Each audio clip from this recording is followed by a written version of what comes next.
The Carolina research team is constantly scanning for fresh insights that can inform the challenge of healthcare design.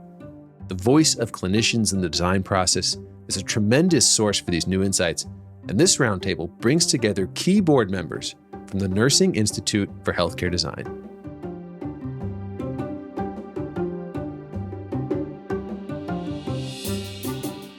So I'm with the Nursing Institute for Healthcare Design. What a unique combination. I've thought a lot about that, but I want to hear from you first on what that mission is. You're an organization, over 200 members. Mm-hmm. I'm going to hand it to you, Anthony, current president, to maybe describe a little bit about what NIHD does. Our main mission is to really make sure that we can integrate the clinical voice of practitioners into the planning and design of the built environment for healthcare. We do that through three key concepts of leadership, advocacy, and education, and instill that all through our membership base, but also to the design community at large. I really believe that you're probably inspiring a closer connection between these two professions that may have seemed more distant at one point. Just the idea of transdisciplinary design seems like it's so much at the core of what it is, what NIHD is doing and educating on.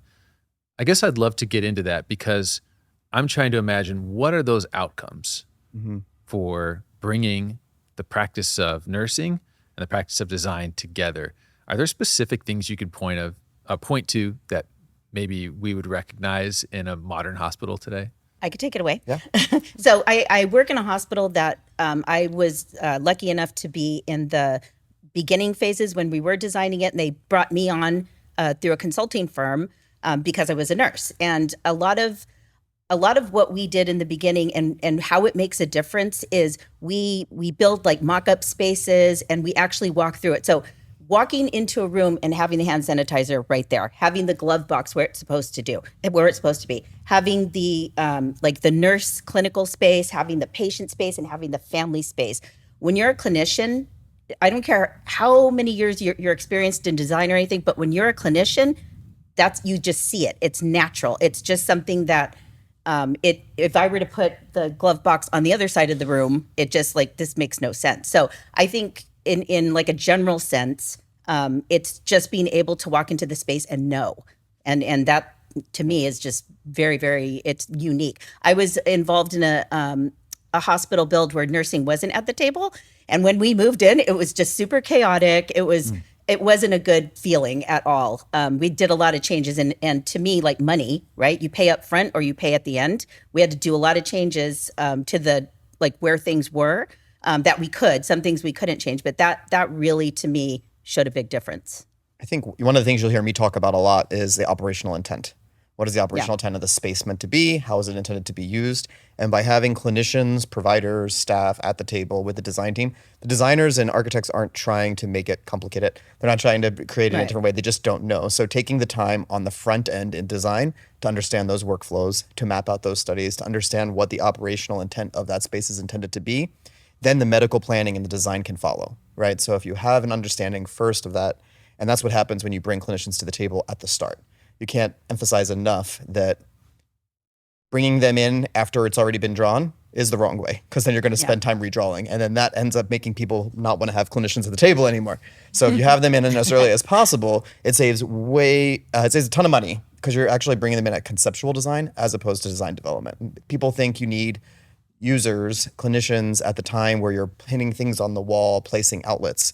Actually, you need them 3 steps before when you're setting the concept. You know, actually, Anthony, you need them right from master planning all the way through to post-occupancy evaluation. Yeah. And even though I believe the industry of design and of nursing, we know it's important now to have clinicians involved. Yeah. But that said, they come in and out. They come when it's convenient to the architecture firm, or when it's convenient for the nurse to break away from her work and can get to a user group. Mm-hmm. But there is a role for the users and the clinicians at every step of the design process. And as you said, if you make those inputs early and make those good decisions early, then the costs are not exorbitant in the end. I mean, that's actually McLermy's curve. Right. You know, costs go up as the design process goes down, and ability to impact the design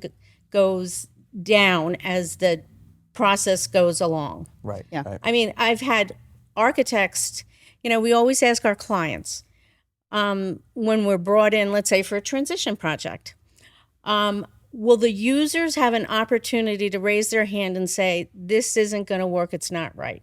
Right. And I always advise a client, make that decision firm, because that's how we're going to guide our work. And I've had some clients say, nope, no more changes. And I've had other clients say, well, if they tell us to change and it's early enough, it could cost $10,000 today or $100,000 6 months from now. Right. Yeah. I have a live example of that. We actually just, we're designing our oncology clinic and infusion. Right now, they're on the same floor. They're right next to each other. And we were going to separate them. And because we had a lot of we had physicians, we had nurses, we had a lot of clinicians at the table. At one point, somebody raised their hand and said, well, how do we do our workflows? Because we didn't really get deep into their workflows at that time. But once we really started getting into it, they cross-pollinate between the two units all the time. Once we found that out, we had to exit out and put them both together on the ground floor.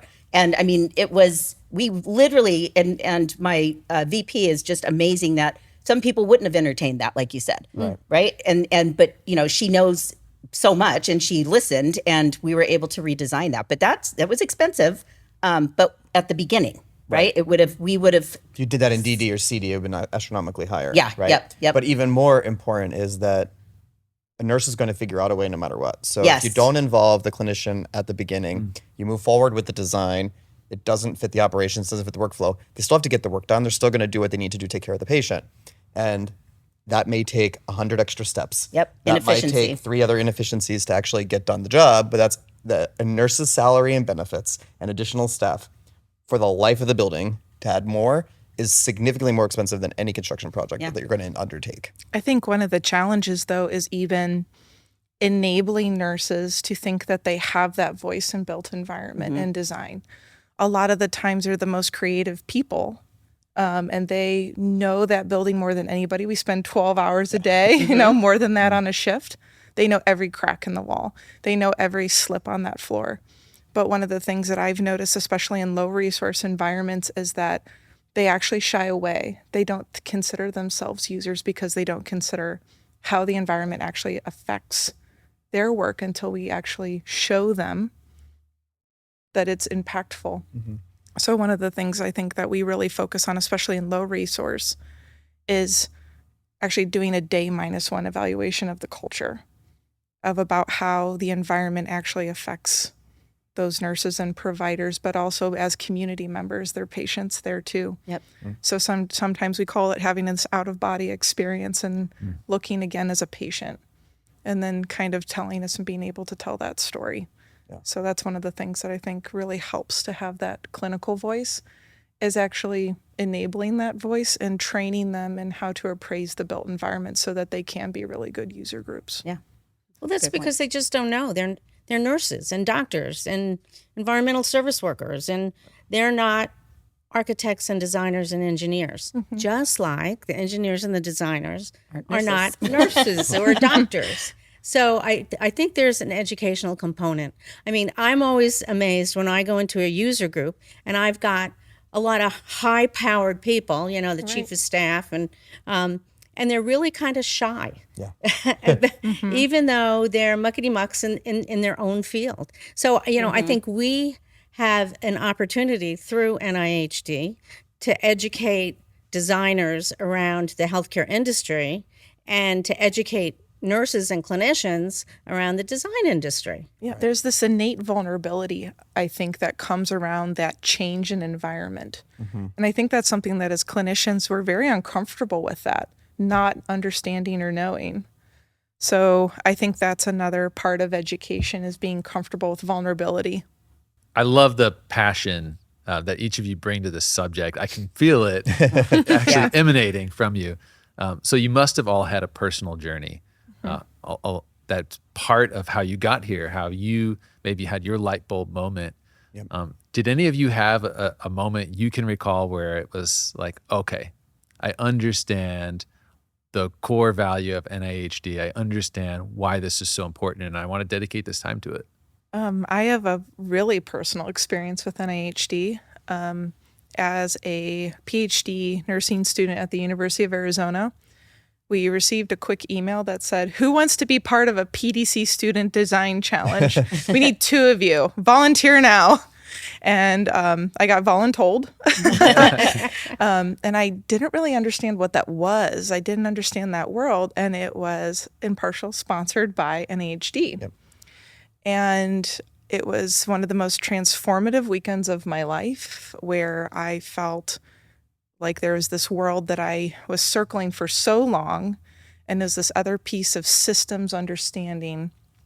So it was really funny to have a lot of the people here who were on that judging panel. And I remember saying, "What is this NIHD?" And looked them up. And after I graduated, I went to Montana State University as faculty.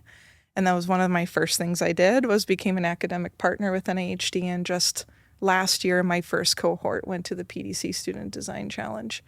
And we've created now this, we call it a rural renaissance with our nurses, where they're now joining steering committees. They're joining design committees. Wow. Some of them are actually going into the field. Some are looking for mentorship. Some have joined NIHD. So I feel like I have a very close connection to this organization, because it gave me this breath of life as a nurse that I so very much needed. And I even had a student who said, "This is what's going to keep me in the profession. Yeah. I found something new to inspire me." That's great. Yeah. So it's truly amazing what this organization can do, and kind of awaken on the other parts of our nursing brain and passion and love that we have for our communities, and funnel it in a really concrete way. Yeah. And impacting thousands and thousands of people. It's not, as a nurse, we know we impact patients and families and other nurses, but when you start getting to where you're designing the space forever, for the next 50 years, and you're helping to make those decisions and doing the right thing by looking at workflows and having that clinical eye, and really engaging other people to look at it. It's like, I'm not a respiratory therapist. Where do you need these things in the room when you do ECMO or whatnot? Mm-hmm. It's that knowing you're just thousands and thousands of people. I think that's part of it too. I think it speaks to our service heart too. Yeah. Yes. For sure. For sure. No, I was just going to say, to NIHD, to me, in its infancy, some of the founders, when they created the organization, one of the main founders, her name's Jan Stickler. She was my graduate school thesis chair, as well as one of my teachers. And she was telling me all about it. So I learned about it in its early stages back when it was getting founded. And I thought her job was fascinating. She's one of the leading people in this industry to really make a name for what we do.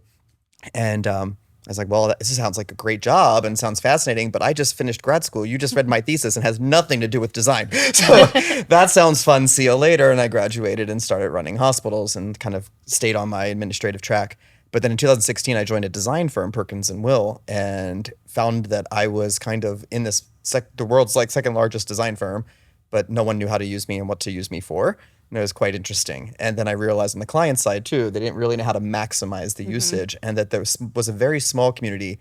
And I remembered Jan, of course, and I remembered NIHD. So I kind of researched the organization and joined. And what it brought to me was a plethora of resources of people who are like-minded and like-professional that do the exact same thing. So it's not a voice of one, it's a voice of hundreds out there. And then how we can be advocates for bringing and integrating that clinical voice into the design process is what we pride ourselves on. And our goal to grow our membership is just to make sure not just that we're getting members, but with every member, it's one more clinician or one more support person who is interested in pushing that voice further. You know, and I think that's the objective of many professional membership organizations. This specialty is really quite new and unique. There are not a lot of us. Right. And so the ability to impact what we believe in is that much bigger because we have formed our own community through our NIHD association. Right. I mean, that's not new to nurses. Right, we all right. belong to, Organizations. our own Yeah. organizations, or the OR organization, or the critical care organization. So this is really a new specialty. And we don't have a certification yet. I hope sometime in my lifetime there will be a certification from our credentialing body, that there will be more educational programs that provide certification certificates or an actual degree in nursing design and nursing. I don't even know what we'll call it when it happens. But this is the beginning of it. And IHD really is sort of the beginning of it. I think you bring up an interesting point about education. How does this fusion that you've created here, how's it informing education? I would love to hear your take on that. That is something I'm incredibly powerfully passionate about. We do something very unique at my organization, Montana State University, where we have an interprofessional education offering that includes engineering, nursing, and now dietetics students to learn about design and the design of healthcare systems delivery. What that means for us is that the engineers actually go in clinical rotation. Wow. They learn how to answer and ask questions effectively. They are learning how to dial in stakeholdership. The nurses, on the other hand, actually learn engineering concepts and tools so that they can communicate with other design team members. So they learn how to do value stream mapping. They learn how to do Pareto analyses. They learn how to discuss and describe visually their world so that we have this common lexicon. And the way that this has been so powerful is that we're facilitating nurses to be engaged in how they're describing. So it's not, I'm burned out. They're able to dial in and say, this is the exact root cause. Nurses walk a half marathon every week on average. And so now we're doing spaghetti diagrams. They're actually helping inform laboratory and supply management. They're starting to become socialized in the other parts of the hospital. And then engineers were finding through their master's and doctoral program projects that their prototypes are just that much better. They're actually seeking those connections for the first time. This course has expanded into now looking at a certificate program. We also now have a biomedical research and development, or BioRed hub, that is design focused. So we actually have a communal place where design, industry, and academics can all meet to solve these and do rapid prototyping together to move spaces around projection mapping. So we've actually started creating research lines and education and having those intersect among multiple different types of design professionals. And it's something that's just electrifying to see, especially in rural areas in the Rocky Mountain West. I love hearing about the research that's going on, and I want to get into research at some point. But before we do, let's just think outside the box here. Is there a dream problem that you wish you could solve? Yes. Go for it. Okay. I want to know now. I want to stop seeing rural hospitals close. That is my dream. I want to figure out how to save a hospital. Right now in rural America, 1 in 4 hospitals on average are at risk of closure, either this year or imminently. Mm-hmm. And that's a crisis. That's a crisis that's not really talked about. So one of the things that we're very focused on facilitating that dream is having nurses help save their own hospitals. And what I mean by save is help them be financially profitable, help them have service lines that speak to the new generations. We're seeing a lot of older adults, a lot of these towns that are aging. How do we save a hospital, help save a town? How do we make sure that we have some sort of access that's not 200 miles away? In Montana, we just got our first level 1 facility, and that's exciting for us, but how do we replicate that success? So if anything, I would say, let's save small town hospitals. Love it. I'd kind of apply, building off of that philosophy a little bit more. I'd love to figure out a way, because I work in a lot of much more urban environments than Rocky Mountain West. But I also do work with a lot of rural clients as well and see it. But one thing that's consistent, whether you're rural or you're in a major metropolitan city, is the disparity in healthcare. Yes. And the lack of cultural competence that's infused into the care. But not just the care. We do a very good job of trying to educate nurses on an educational basis around cultural competency and how to care for patients of a certain population that's probably a demographic that you're caring for. But we don't do a very good job in the design world of taking that into the aesthetic and the atmosphere and the design of the spaces so that they're culturally competent as well. And I'd love to see more of that to help bring and bridge the gap of the healthcare disparity that goes on in our nation. My turn.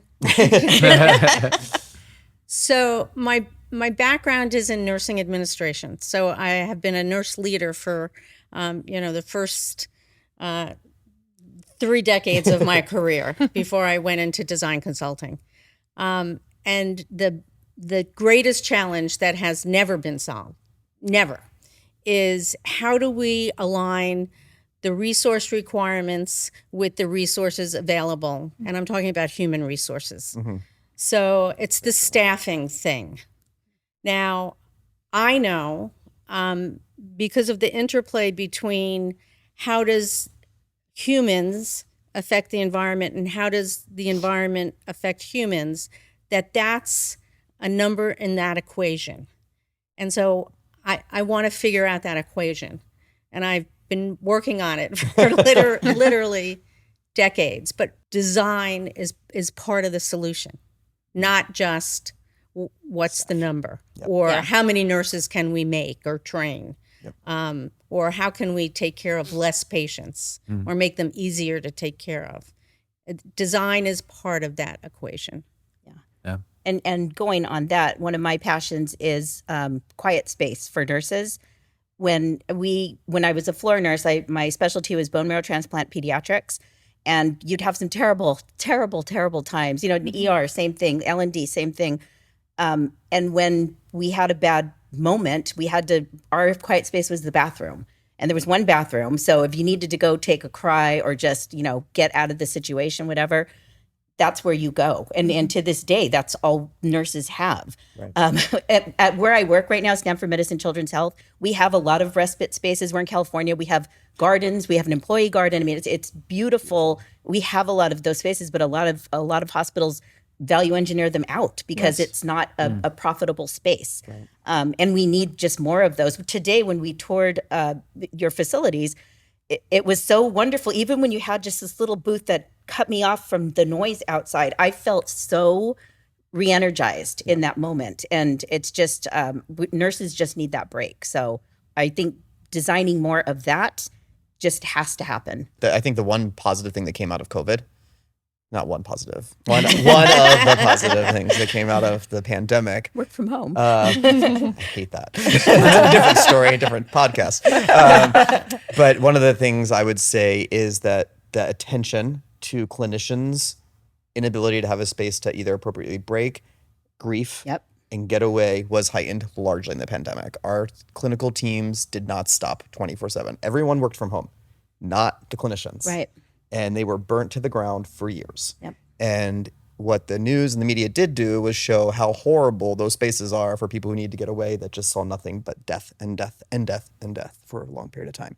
So I think one of the blessings of the pandemic coming out of that is that there is an intent now in a lot of places, to make sure that we are being more thoughtful about spaces for staff and for patients. And during COVID, we were designing our labor and delivery department, which is why I mentioned labor and delivery. And we put a quiet space in there. It was going to be a supply room. We realized we didn't need it for, I think it was like OR case cards or something. And we changed the workflow for that. And that is going to be their space. Yep. And they are so grateful. And we're really being intentional, which is why when I'm touring your spaces, it's like, oh, okay, we can use this and that. To have that space for them to just take a 5-minute break when and it's not a bathroom. Right. And we just can't forget about it, right? Like we're still on the pandemic train. So there's still a lot of emotion tied to it and people still get upset. So hopefully, we're designing those spaces today. We're creating those spaces today. But like you, fellow former administrator, they're the first spaces to be cut out or turned into an office or turned into the next physician's new specialty. Yeah. So we just need to maintain as advocates that we need to preserve these spaces. That's the advocacy piece. Yeah. Right. I'd love to stay on this burnout subject a little bit. Sure. Are there like some very unique design applications or things that you've come across that you've put in your memory bank and you were like, oh, that's good? Yes. One of my favorites that I have heard from our nurses across our region is the lack of attention to stairwells. In that a lot of times we are very much snowed in. We don't have gardens. We don't have anything like lucky. that. Sometimes we don't have abilities to kind of move our bodies. And they said, can you start designing staircases that we can use them for exercise, or putting nature sounds in, putting green spaces in the stairwells? It's something that we commonly use. Can you make it more inviting? That's awesome. And so that's something that's really impactful to me and that I've put in my bank for the next design project. I love that. Yeah. For me, it's the integration of daylight. Like you said earlier, you do 12, 14-hour shifts. You come in the dark, you leave in the dark. You have absolutely no sense of your time of the day, and you're in a clinical environment. It's high stress, high energy, no matter what specialty you're in. For you, that's a high stress environment. So, and it leads to burnout. And one of the things that's been proven in the research and literature, and we've been deploying it for years within the patient spaces, making sure patients have access to light, because it helps improve outcomes and it also makes their spirits uplifted. But that applies also to the staff. And it provides a happier work environment. There's actually studies that are starting to be produced that show, from like a Great Place to Work survey environment, those environments that allow for natural light to be thoroughly thought through into the space, staff satisfactions are higher, staff morale is higher, and staff retention is higher. And the one thing that is the most expensive resource to do is to have to rehire. So anything you can do to retain your staff from the administrative side of things is amazing, right? Yeah. The interesting thing, for the past probably 20 years, the healthcare design settings have been focusing on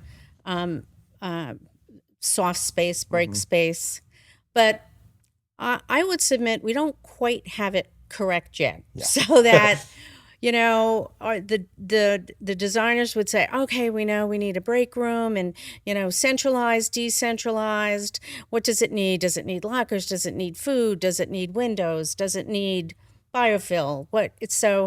The one thing that is always challenging is that clinicians want to be able to get away, but they don't want to get away.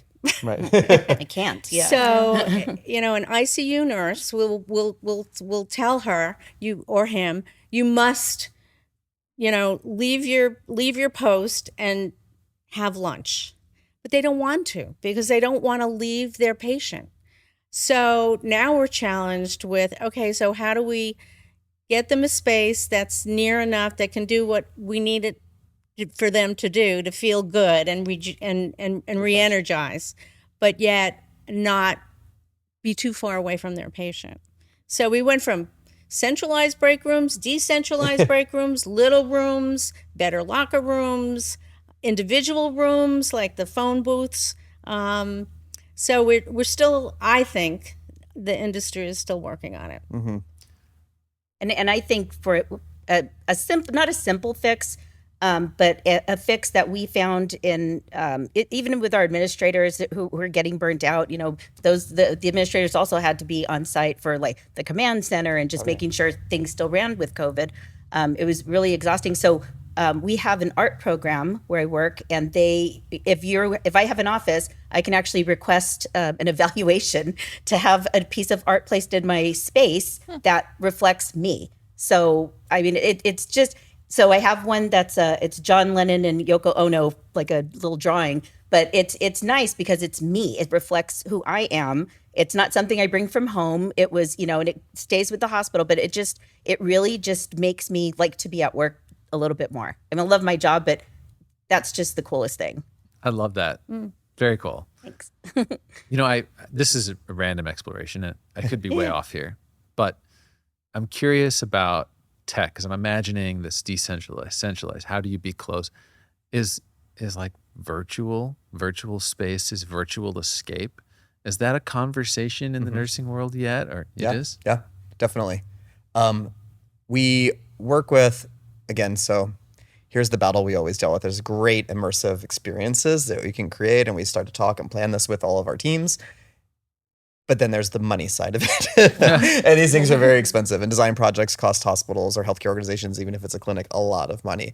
But we do have a client and who is fortunate to have a little bit more money. And we're actively designing certain spaces where if you walked in, it could be totally feel like a green room, like when you're in a studio recording on the NBC News, right?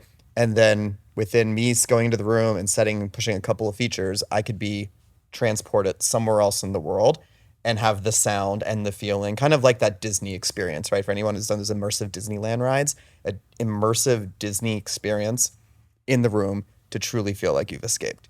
They're fantastic. And I think we're going to see more and more of that. We just need it to become more affordable so that way it can be more broadly used. Yeah. Yeah. And that's a requirement for both the patient and the staff. Exactly. Yeah. I mean, it probably has even more Huge important value. application for patients. In decreasing stress, especially in stressful environments, operating rooms, MRIs, all those. Behavioral health. Yep. Okay, so if you're in this profession, whether you're in the design profession and you want to get closer to the nursing profession, or you're in the nursing profession and this has piqued your interest, what are the career opportunities? Are there new career opportunities that are blending these things more closely? Yeah, I think my position is a very unique position. I'm the executive director of strategic space planning and transition strategy. So I came into this place where I work. I was brought in as a consultant over 10 years ago. And they kept building and building and building, and I kept staying. And then I decided to move and work there. And my position, when trying to compare it to other positions, it's about 2 or 3 different positions at once. I'm a nurse, which is great because now we don't have to, if there's a question that's clinical, I can answer it.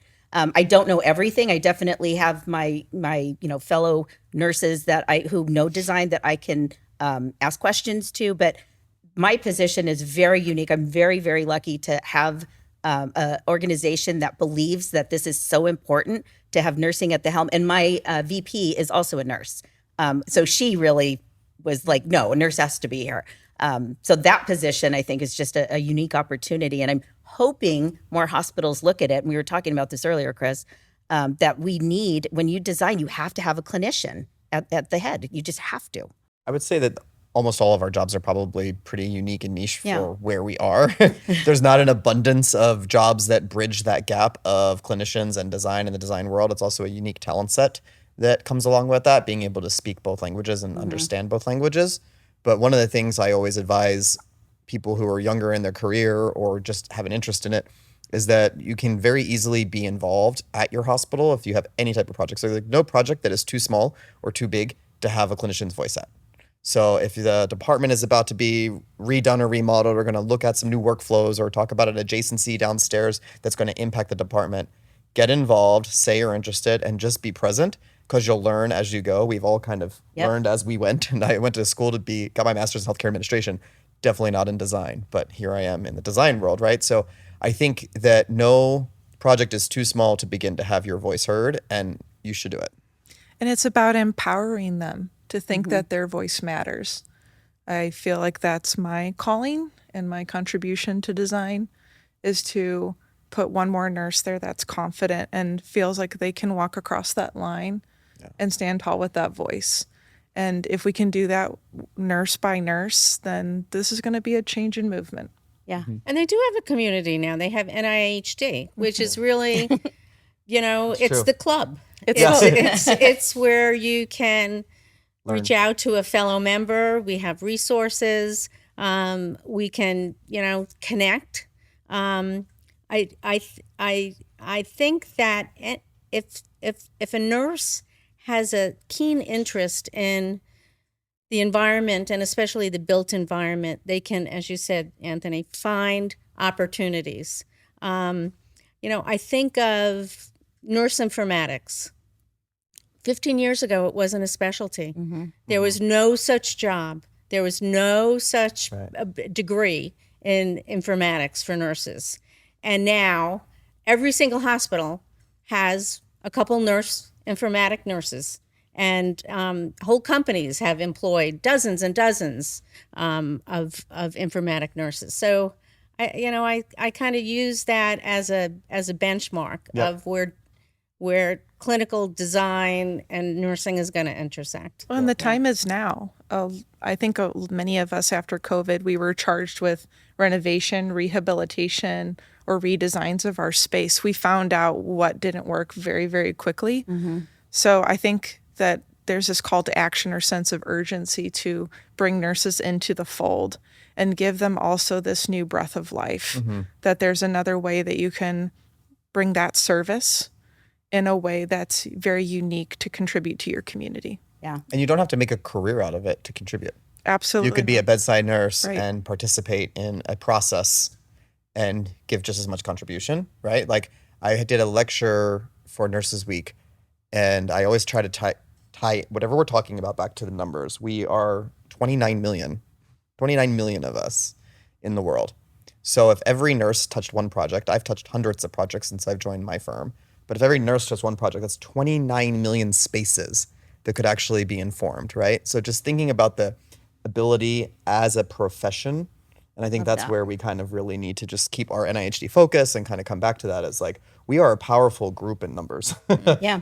It's just a matter of making sure that we get that education out there. We empower the people to be able to speak up and feel confident in what they do. Yeah, and I think some of like the clinical tracks at conferences that focus on clinicians and design, I think that's huge. I was mentoring somebody who was going through burnout. She's a leader, and she's like, I don't want to go beyond what I'm doing. I'm just like tired. And I'm like, what we could do is we can submit some abstracts and see if we could present at a conference about how involved you were with the design. She is a new person. She's so reinvigorated with nursing and just very, very present in our design process of the clinics that we're building at our hospital. But it's that and sharing. So her voice then touched other clinicians or other people who know now, like, let's bring the clinician in. So I think those clinical tracks at conferences are huge. Yes. Yeah, it's great. I've got one more subject to cover, but I want to get the definition of informatic nurse. I am one. Define. Define. A nurse informaticist is somebody who's able to be curious and evaluate data, however that data can be. It can be physical data, it can be computerized data, it can be human data, observational data, and are able to transform that into knowledge, which is then turned into wisdom. That's your definition.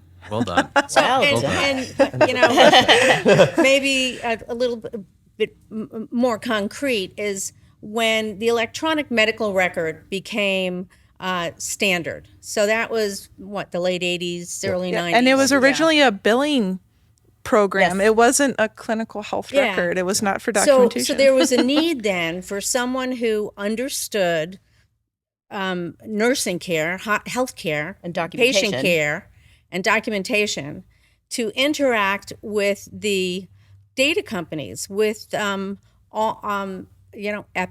and creating the electronic medical record. And creating that electronic medical record. So That that's was kind of usable. how that new job came about. Yep. And now we have our Nursing Informatics Association. We have multiple peer-reviewed journals. We have entire lines of research that have now divulged into different parts of systems science.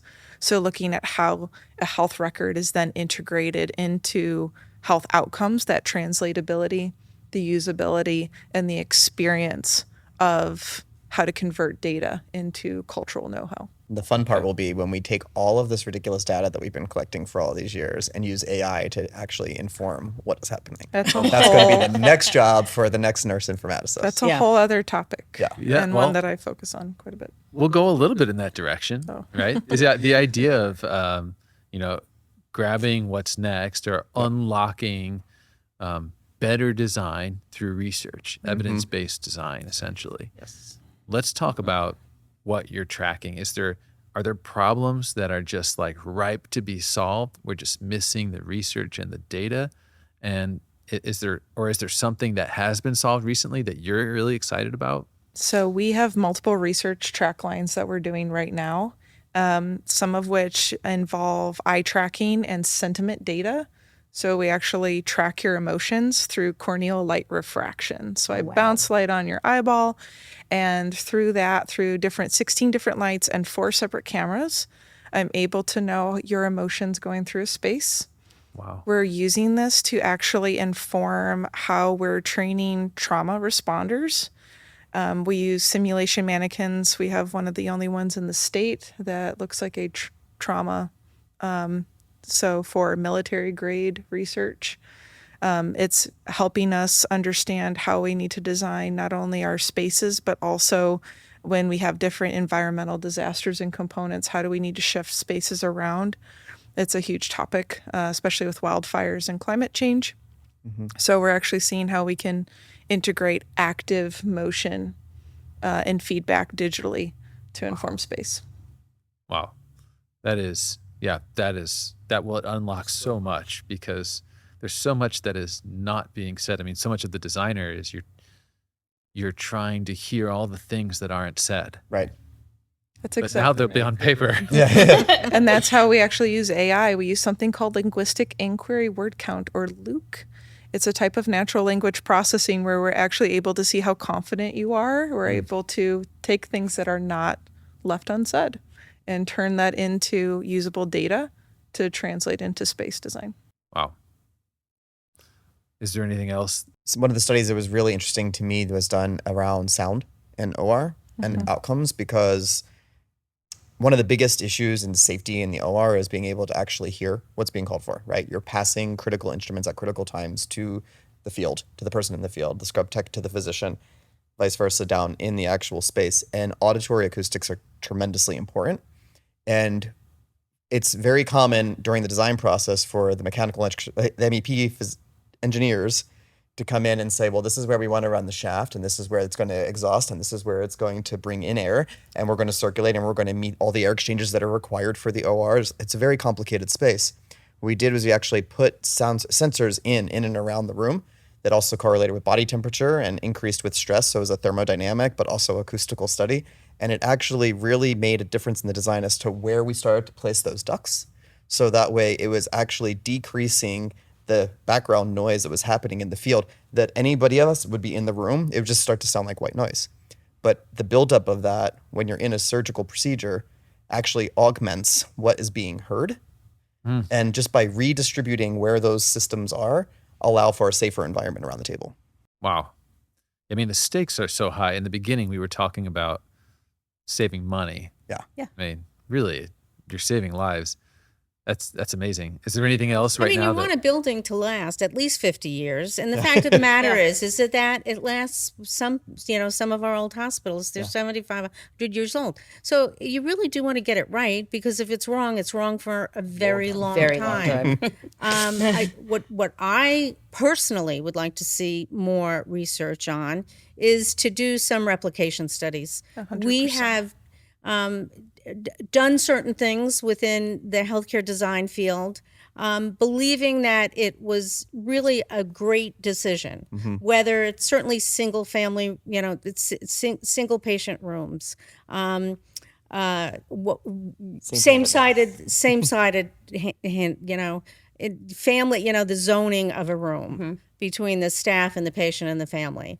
To such an extent that it's now standard operating procedure, but we've never really proven it.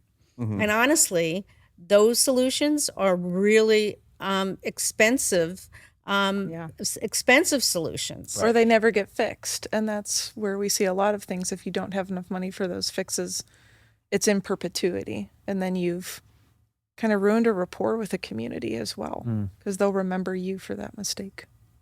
At least that's how I've seen it. I want to see more research on resilient spaces, because I just think they're important for everybody. More, nurses, patients, families, visitors, anybody who comes into a hospital should be able to get away from it, but not leave. So somehow making those spaces more resilient and And just being able to get a little sense of quiet in the space, it would be wonderful. I would love more research on that. Awesome. Well, we're wrapping up. You're an incredibly mission-driven group.